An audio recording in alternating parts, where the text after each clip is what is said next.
नमस्कार दर्शकों, मैं हूं दीपाली सिन्हा और आज हम आ चुके हैं दिल्ली फायर सर्विसेज के हेड ऑफिस में, जहां आज हमारे साथ मौजूद हैं यहां के डायरेक्टर श्री अतुल गर्ग जी। तो आज हम इनसे कुछ बातचीत करेंगे और जानेंगे कि कैसे दिल्ली फायर सर्विसेज अपनी सेवाएं लोगों तक पहुंचाते हैं। श्री अतुल गर्ग जी, सर आपका बहुत बहुत स्वागत है टेक्निया टीवी में। सर मेरा पहला सवाल ये है कि हमारे जो डूज़ एंड डोंट्स हैं, प्लीज़ वो बताइए कि क्या लोगों को करना चाहिए और क्या नहीं करना चाहिए किसी भी आम स्थिति में, जिससे वो किसी भी दुर्घटना से बच सकें। देखिए, आपने ये सवाल पूछा कि क्या करना चाहिए, बहुत वाइड सब्जेक्ट है, पर फिर भी इसको मैं 2-3 पार्ट में बताना चाहूँगा। अगर आप आग लगती है घर में किसी के, तो सबसे पहला ये है कि आपको घर से बाहर निकलना है। आपने अपना सामान नहीं उठाना है, आपने कोई कैश या कोई सामान को उसकी कोशिश नहीं करनी चाहिए। सबसे पहले आपको अपने को सेफ करना है। अगर घर में कोई बूढ़े लोग हैं तो उनको एक गाइड करना है। उसके बाद सब आपको फायर ब्रिगेड को कॉल करना है। ये स्टेप बाय स्टेप है। सबसे पहले आप बाहर निकलेंगे, जो अपने पेरेंट्स हैं या बच्चे उनको निकालेंगे। उसके बाद फायर ब्रिगेड को इन्फॉर्म करेंगे। उसके बाद अगर आप बुझा सकते हैं तो आग बुझाने की कोशिश करेंगे। ये 3 स्टेप हैं, ये हर फायर में यूज़ होते हैं। कई बार हमने देखा है, हमें पता भी चला जैसे हम फायर कॉल अटेंड करते हैं कि लोग जैसे कोई सामान छूट गया, कोई कैश लेने वापस चला जाता है। वो आपको नहीं करना है, क्योंकि कोई फायर जब शुरू होती है और उससे बड़ी होती है, उसमें सिर्फ 2 से 3 मिनट का समय होता है। अगर आग लगी और आग बड़ी होने में सिर्फ 3 मिनट का है। बहुत सारे इसके वीडियो आप अगर देखेंगे यूट्यूब पे अवेलेबल है। पहला काम ये है कि आपने सबसे पहले बाहर निकल जाना है। उसके बाद फायर ब्रिगेड को बुलाना है। ये इसलिए फायर ब्रिगेड को पहले बुलाना होता है क्योंकि फायर ब्रिगेड को आने में थोड़ा टाइम लगता है। उसके बाद आपने जो है फायर फाइटिंग करनी है। एक और चीज़ का हमेशा याद रखना, अगर आग लगती है, आग जब लगती है लोग आग से कम मरते हैं, धुएं से ज़्यादा मरते हैं, क्योंकि उसमें कार्बन मोनोऑक्साइड होता है और वो इनहेल करते हैं, आप स्लीपलेस हो जाते हैं। तो धुआं हमेशा छत पे हो जाता है। आप अगर आग कभी घर में भी देखें, आप अगर अगरबत्ती या कैंडल जलाते हैं तो आप ध्यान से देखेंगे धुआं ऊपर की तरफ जाता है। तो उस केस में अगर आग लग गई और थोड़ा धुआं है तो आपको रोल करना है फर्श पे। आपको फर्श पे रोल करके, जैसे बिल्ली चलती है वैसे चल के आपको बाहर निकलना है, तो आप बचेंगे। क्योंकि धुआं हमेशा टॉप पे पहले छत पे जमा होगा और धीरे धीरे करके नीचे आएगा। दूसरा, मैंने बहुत इंटरव्यूज़ में कहा है, अब भी कह रहा हूँ, जब आप कहीं जाते हैं, ये थोड़ा सा हास्यास्पद लगता है नहीं, पर ये करना है हमें। आप रेस्टोरेंट जाते हैं, आप ज़रूर रेस्टोरेंट वाले से पूछिए आपके पास फायर सेफ्टी सर्टिफिकेट है कि नहीं है। आपके पास 2 रास्ते, आपने खाने का ऑर्डर किया, मेनू किया, खाना आने में फैमिली के संग गए, आपको 5-10 मिनट उस खाने ऑर्डर में लगते हैं। उस टाइम में आप पूछ सकते हैं। जब आप लोग एज ए कस्टमर पूछना शुरू करेंगे तो जागरूकता बढ़ेगी। उसके ऊपर भी प्रेशर आएगा कि लोग पूछते हैं फायर सेफ्टी सर्टिफिकेट है कि नहीं। ऐसे ही आप शादी में जाते हैं, आप या कोई बैंकेट हॉल किसी घर में बुक करते हैं शादी की, उसमें भी आप ज़रूर पूछें कि आपके पास फायर सेफ्टी के अरेंजमेंट है या नहीं। हमारे यहाँ थोड़ी सी अवेयरनेस की कमी है, पर वर्ल्ड ओवर ये होता है कि आप जब जाते हैं वहाँ पे, कोई होटल बुक करते हैं, तो सबसे पहले वो फायर सेफ्टी का चार्ट देखता है वहाँ पे, जो वहाँ के सिटीजन है, कि आप दिखाइए आपको फायर सेफ्टी सर्टिफिकेट है या नहीं। नहीं है तो वो लोग जाते नहीं हैं। मतलब वो लोग इतने अवेयर हैं और हमें ये काम करना है। और सर जैसा कि हम जानते हैं कि अभी दिवाली आ रही है और ज़्यादातर छोटे बच्चों को यहाँ पे पटाखे जलाने का बहुत शौक होता है, जिससे कि दुर्घटना की संभावनाएं बढ़ जाती हैं। तो सर आप ऐसे क्या इंस्ट्रक्शंस लेने वाले हैं और क्या ऐसी अवेयरनेस क्रिएट करने वाले हैं जिससे कि आप किसी भी दुर्घटना को रोक सकें और अगर कोई दुर्घटना हो जाती है तो उसे संभाल सकें। देखिए, ये मैंने पहले भी कहा था, हर साल कहते हैं। अभी मैं आजकल रोज़ एक टिप भी मैंने बनाई हुई है, छोटी सी, उसको छोड़ता हूँ। इसमें 3-4 बातें हैं जो मैं अभी आपको पहले भी बातों में बता रहा था। सबसे पहले तो काम ये है कि जब आप इलेक्ट्रिसिटी यूज़ करते हैं, उसको ओवरलोड नहीं करना है। दिवाली का टाइम आता है या और भी अभी दुर्गा पूजा चल रही है, नवरात्रि हैं, लोग लाइटिंग का त्यौहार है, लोग लाइटिंग करते हैं। आप जो वायरिंग यूज़ कर रहे हैं उसको चेक कर लें कि वो इतना लोड ले सकती नहीं ले सकती। दूसरा, मल्टी प्लगिंग बिल्कुल अलाउ नहीं है, बिल्कुल नहीं करनी चाहिए। क्योंकि ज़्यादातर हमने देखा है कि लोग झालर जब लगाते हैं, लाइटिंग करते हैं, तो उसमें प्लग नहीं लगाते, तार को ऐसे ही लगा देते हैं, उसमें लकड़ी से या माचिस की तीली को लगा के उससे करते हैं। ये एक ख़तरनाक काम है, इससे ज़रूर आग लगेगी। हमेशा अगर लूज कनेक्शन होता है तो उसमें आग लगने की संभावना ज़्यादा होती है। दूसरा ये है कि जब अगर आप दिए जलाते हैं कैंडल जलाते हैं। बहुत सारी फायर दिल्ली में हुई है कि कई रेस्टोरेंट में आग लगी, कई घरों में आग लगी कि उन्होंने कैंडल जला दी और हम लोग कैंडल को अनअटेंडेड छोड़ के चले गए। वो वहाँ पे खाने पीने का सामान था, चूहा आया, उसने कैंडल गिरा दी। तो आपने जलती हुई लौ, चाहे वो दिया हो चाहे वो कैंडल हो, उसको अनअटेंडेड कभी नहीं छोड़ना है। मतलब वो उसको देखते रहना है टिल वो ख़त्म हो जाती है। ये एक बहुत बड़ा कारण होता है दीपावली पे आग लगने का। मैं यहाँ पे बताना चाहूँगा, दीपावली वाले दिन आप सब लोग जब एंजॉय करते हैं, हमारा पूरा स्टाफ जो है करीब करीब 6 बजे से, इंक्लूडिंग माई सेल्फ, हम यूनिफॉर्म पहन के तैयार हो जाते हैं। हमें 6 घंटे में 300 कॉल आती है। आप समझ सकते हैं कि every minute there is a 2-3 call. 6 बजे से कॉल आना शुरू होती हैं और 12 बजे तक बहुत सारी कॉल आती है। हम लोग किसी भी दिवाली पे आज तक घर पे नहीं रहे हैं कि हम दिवाली में। तो ये जो छोटे छोटे कारण हैं, इस आग जो लगने का कारण है, ये इसी वजह से होती है। आप बच्चों को पटाखे बच्चा छुड़ा रहा है, आपने अटेंडेंस छोड़ दिया, बच्चा थोड़ा केयरलेस हो सकता है, उससे कपड़ों में आग लग गई। उसने पटाखा छोड़ा, वो कूड़े में जाके गिर गया। आपने वो पहले रॉकेट था, अब तो दिल्ली में कम हो गया है, तो वो कूड़े में जाके गिर जाता है, उसमें आग लग जाती है। दूसरा, जब भी आप ये दिया जलाते हैं या आप मोमबत्ती जलाते हैं, आपने फिट कपड़े पहनने। आप जीन्स पहने, टी शर्ट्स पहने और कॉटन के कपड़े पहने। एक तो ये टाइट कपड़े होते हैं तो इससे क्या है, आग लगने का खतरा कम होता है और ये आग मुश्किल से पकड़ते हैं। अगर कोई चीज़ सिंथेटिक है, नायलॉन की है, जैसे मम्मी पापा साड़ी पहनते हैं, उसमें आग लगने का चांस बहुत ज़्यादा है। आप जीन्स पहनते हैं या जैकेट पहनते हो, वो कॉटन है, वो मुश्किल से जलता है। तो ये आपने सारे दिवाली के टाइम भी छोटे छोटे प्रिकॉशन है, तो आपकी दिवाली बिल्कुल एकदम ठीक ठाक जाएगी। जी सर, और जैसा कि हम जानते हैं कि दिल्ली में बहुत ऐसे एरियाज़ हैं जहाँ पे रोड्स बहुत कंजस्टेड है और छोटी-छोटी गलियाँ हैं, जहाँ पे फायर इक्विपमेंट्स और बड़े वाहनों का जाना बहुत मुश्किल हो जाता है, जिसकी वजह से दुर्घटना की संभावनाएं बहुत बढ़ जाती हैं। तो आप क्या ऐसे नए तरीके और नए इक्विपमेंट्स लेके आए हैं कि जब वहाँ पे जाया जाए और तो वहाँ पे दुर्घटनाओं को रोका जा सके और वहाँ के लोगों को सुरक्षित रखा जा सके? देखिए, जितनी फायर की जो इंसिडेंट है या एक्सीडेंट जो होते हैं, ये मैन मेड कहे जाते हैं। अगर हम लोग सावधानी बरतेंगे तो आग नहीं लगेगी। नेचुरल फायर के इंसिडेंट बहुत कम होते हैं, वो लाइटनिंग होते हैं कि बारिश आई, लाइटनिंग आई, उससे आग लग गई। बाकी जितने भी फायर के जो इंसिडेंट हैं या एक्सीडेंट जो भी आप कहें, तो ये रोकने वाले हैं। ये रुक सकते हैं अगर हम जागरूक हैं, हम अगर ठीक से काम करते हैं। तो ये एक तो सबसे ज़रूरी है। इसीलिए ये जो आप लोग प्रोग्राम कर रहे हैं, इसीलिए कि हमें पब्लिक की अवेयरनेस बढ़ानी है, पब्लिक को बताना है।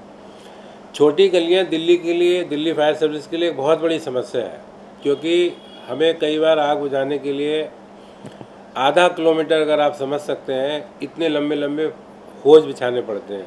पानी, जैसे पानी से आग बुझाई जाती है तो पानी का टैंक हमारा अंदर नहीं आ सकता है, तो हमें जो है लंबे लंबे, बहुत लंबे होज बिछाने पड़ते हैं। तो आप समझ सकते हैं, अगर आप कंधे पे कैरी करके जो होज बिछाएंगे उसमें बहुत टाइम लगता है, तो उतना डिले होता है, उतनी आग बढ़ जाती है।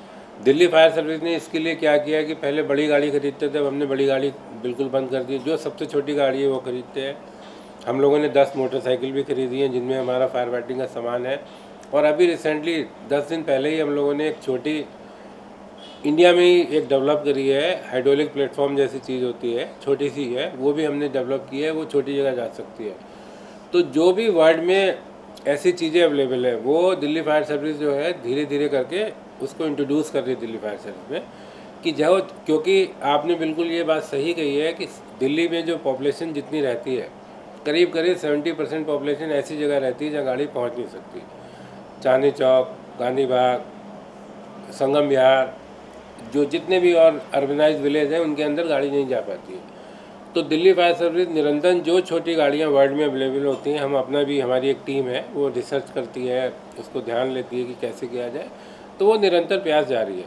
पर हमारा फिर यही है, यही मकसद है कि हम लोगों को जागरूक करें जिससे आग लगे ही ना। जो छोटी छोटी बात हैं, बिजली को ओवरलोड नहीं करना, घर में ध्यान देना है, गैस पे आप खाना बनाते हो उसको अनअटेंडेड नहीं छोड़ना है, अगर आप कपड़े प्रेस कर रहे हैं घर में तो उस प्रेस को नहीं छोड़ना, ये भी एक बहुत बड़ा कॉज है। प्रेस करा, फ़ोन आ गया, हम फ़ोन में लग गए और आग लग गई, ये भी बहुत होता है। मतलब इसका परसेंटेज कम नहीं है, ये सब इलेक्ट्रिकल फायर में आती है। तो जितने घरों की फायर हैं, जितनी जो होती हैं, ये मेनली इलेक्ट्रिकल है, और छोटे छोटे उपाय इसके हैं, तो आग लगेगी ही नहीं, हमें बुझाने जाना नहीं पड़ेगा। जी सर, और जैसा कि हम जानते हैं कि कॉलेजेस में और स्कूल्स में मॉक ड्रिल्स करवाए जाते हैं, तो आप क्या तरीके अपनाते हैं जिससे आप हर उम्र के बच्चों को ये समझा सकें कि कोई भी अगर दुर्घटना हो जाती है तो खुद को कैसे बचाएं? जैसे एक छोटे बच्चे को आप जब घर में कोई फायर की बात सिखाते हैं तो घर में जाके मम्मी को ही बताता है, पापा को ही बताता है, दीदी को ही बताता है, वो घर में डिस्कस करता है। तो आप 1 से 4 लोगों को एजुकेट करते हैं, सबसे बड़ा ये है फायदा। दूसरा क्या होता है, स्टूडेंट के पास थोड़ा सा टाइम होता है, आप एक बार जॉब में लग जाते हो तो आप बहुत ज़्यादा बिजी हो जाते हैं। और स्टूडेंट में मैंने ये देखा है कि सीखने की बहुत इच्छा होती है, और अगर आप जिसमें सीखने की इच्छा है उसको सिखाएंगे तो जल्दी सीखता है। हमने जितने भी स्कूल में बहुत कंटिन्यूस हमारे प्रोग्राम होते हैं, अभी कोविड की वजह से बंद है, नहीं तो हम जितने छोटे स्कूल हैं, मॉडर्न स्कूल, डीपी स्कूल, सब जगह हमारा रेगुलर क्लास चलता है। हम बच्चों को फायर सेफ्टी की छोटी छोटी यही बातें बताते हैं जो मैंने अभी पहले भी कही थी, क्योंकि फिर ये है कि आग सिर्फ 2 ही चीज़ों से लगती है, एक इलेक्ट्रिकल फायर, एक negligence as a part of human being. 2 ही चीज़ हैं जिसकी वजह से, तो यही सारे बच्चों को सिखाई जाती हैं कि आप अगर आप माचिस की तीली उससे नहीं खेलोगे, अगर आप गैस के पास नहीं जाओगे, अगर छोटा बच्चा है आपने इलेक्ट्रिक के स्विच के पास नहीं जाना है। कई बार ऐसा भी हुआ है, केस में आया था कि मदर बच्चे को टीवी लगा के चलेगी, टीवी बंद हो गया, तो छोटा सा बच्चा था वो निकाल के उसने उंगली दे दी प्लग के अंदर, अरे यू गॉट सर्किट, बाद में बच गया। तो ये छोटी छोटी बातें बच्चों को ट्रेन किया जाता है इस बारे में, उनको अवेयर किया जाता है कि आग क्यों लगती है और आग से कैसे बचाया जा सकता है। सर, हमारा college Tecnia institute of advance studies एक ऑनलाइन इवेंट करवाया जा रहा है जो है शॉर्ट फिल्म फेस्टिवल, जिसमें कि कुछ बच्चे फायर सेफ्टी से रिलेटेड कुछ वीडियोस डालेंगे। तो सर, आप डायरेक्टर ऑफ फायर सर्विसेज होने के नाते आप क्या ऐसे इंस्ट्रक्शंस देना चाहते हैं उन बच्चों को कि वो क्या किन चीज़ों पर उन्हें सबसे ज़्यादा ध्यान देना चाहिए? देखिए, मैं बच्चों से ये रिक्वेस्ट करूँगा जो ये कर रहे हैं, बहुत अच्छा फेस्टिवल आपके जो कॉलेज ने ऑर्गेनाइज़ किया है।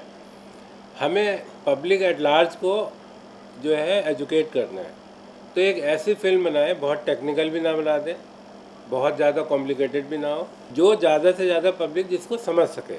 हमारा आइडिया उसमें यही है, इसमें जो फिल्म आएगी शॉर्ट फिल्म, कि वो ज़्यादा से ज़्यादा लोग उसको समझ सकें, ज़्यादा से ज़्यादा लोग देख सकें। तो मैं बच्चों से ये ज़रूर कहूँगा, आप हाउस होल्ड में जो आग लगती है, क्योंकि उसका परसेंटेज बहुत ज़्यादा, 2% बहुत ज़्यादा है, एक हाउस एक फैक्ट्री, तो फैक्ट्री के लिए तो शायद बच्चों के लिए बनाना मुश्किल होगा, तो वो हाउस होल्ड की जो कॉज है उनके ऊपर बनाए, उनसे कैसे रुक सकते हैं और कैसे उस पर सावधानी बरती जा सकती है, उस पर जो है बच्चे फिल्म बनाए, तो ये बहुत यूज़फुल होगी पूरी पब्लिक के लिए। जी, और हाल ही में अभी केशवपुरम में एक शू फैक्ट्री में आग लगी, तो आप कृपया हमारे दर्शकों को बताएं कि किस तरह से आपने वहाँ पे लोगों को रेस्क्यू किया और कहाँ कैसे आपने कोई भी कैजुअलिटी होने से रोका और कैसे आपने उसको हैंडल किया? देखिए, ये सबसे पहले ये होता है, ये एक प्रोसीजर है, जब हमें कॉल मिलती है किसी से भी, हम सबसे पहले पूछते हैं कि क्या चीज़ है और उसमें कोई फंसा तो नहीं है। अगर एक भी आदमी का ये आता है कि फंसा हुआ है, तो हम उस कॉल को अपग्रेड कर देते हैं। अपग्रेड का मतलब हम ज़्यादा संसाधन भेजते हैं, ज़्यादा इक्विपमेंट भेजते हैं और चारों तरफ से भेजते हैं, क्योंकि आपको पता है दिल्ली में ट्रैफिक की बहुत समस्या है। तो एक स्टेशन ना करके 3-4 स्टेशन से गाड़ी भेजते हैं कि कहीं से पहुँच जाए। एक स्टेशन से मान लीजिए ट्रैफिक में फंस गई तो दूसरे स्टेशन, तो सबसे पहले हमारा ये रहता है अगर कोई ह्यूमन बीइंग इन्वॉल्व है, किसी की लाइफ इन्वॉल्व है, तो हम गाड़ी फायर कॉल को अपग्रेड कर देते हैं। उसमें चारों तरफ से गाड़ी भेजी जाती है, कम से कम 3 फायर स्टेशन से गाड़ी भेजी जाती है, जिससे जल्दी से जल्दी पहुँच सकें और सारे संसाधन वहाँ पर पहुँच सकें। जो शू फैक्ट्री थी, ये उस टाइम आग दिन में लगी थी, तो लकली उस टाइम में कोई उसमें मजदूर जो थे हमारे जाने से पहले भाग आए थे। अगर ये रात में लगी होती तो अनाज मंडी जैसा काम हो सकता था, जिसमें 60 लोग मर गए थे, क्योंकि वो आग रात में लगी थी, लोग सो रहे थे, डेथ ज़्यादा हुई थी। इसमें फॉर्चुनेटली कोई आदमी फंसा नहीं था, सब लोग मेरे आने से पहले निकल गए थे और फायर को फिर तो ज़्यादा कोई प्रॉब्लम नहीं थी आग को बुझाने में।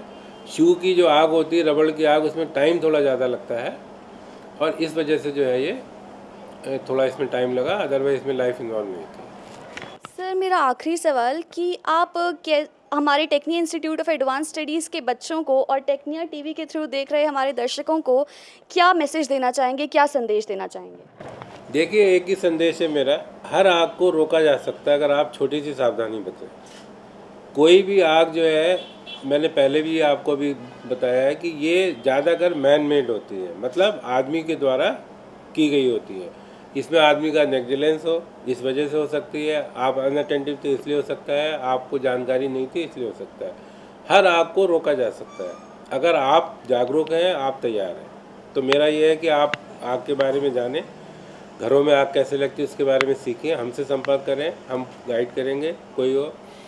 एक और दूसरा ये कि जब हम ट्रैफिक में जाते हैं, डे टाइम में हमें बहुत परेशानी होती है, बहुत भीड़ होती है, गाड़ी हमारी जा नहीं पाती। आप ये समझें कि जब हम गाड़ी लेके साइड में जाके निकल रहे हैं तो हम किसी की जान बचाने जा रहे हैं, हम कोई घूमने नहीं जा रहे हैं। तो आपको जैसे भी मिले, जिस तरीके से मिले, हमें रास्ता दें जिससे हम किसी की जान बचा सकें। धन्यवाद सर हमारे साथ जुड़ने के लिए।